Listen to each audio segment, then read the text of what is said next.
नमस्कार, मी सोनाली रवींद्र खलोकार, सावित्री शक्तीपीठ, पुणे, महाराष्ट्र, शाखा परतवाडा. 11 एप्रिल 2026 महात्मा फुले यांची 200वी जयंती शुभारंभ होत आहे. त्यानिमित्ताने महात्मा फुले यांनी त्या काळी अखंडाद्वारे मोठे प्रबोधनात्मक कार्य केले. ते आजही उपयुक्त आहे. ऐका त्यापैकी एक अखंड व त्याचा अर्थ.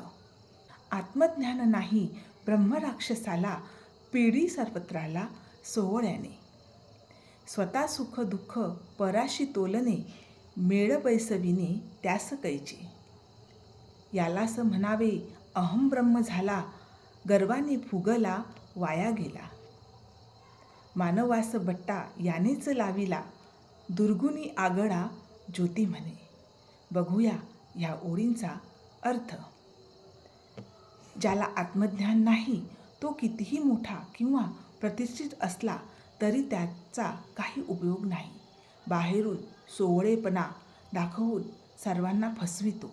स्वतःला सुंदर चांगला समजून इतरांशी तुलना करणे हा वेळ वाया घालवण्यासारखे आहे. असे वागणे म्हणजे अहंकार होय.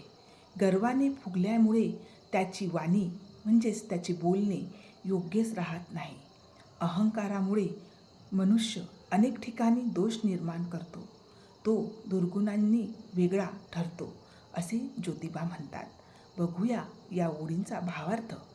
या अखंडाद्वारे ज्योतिबांनी अहंकार व दिखाऊपणावर टीका केली आहे. आत्मज्ञान नसताना गर्व करणे चुकीचे आहे. खरा महान तोच ज्याच्याकडे नम्रता आणि आत्मज्ञान आहे. महात्मा फुले यांनी दिलेला हा संदेश आजही उपयुक्त आहे.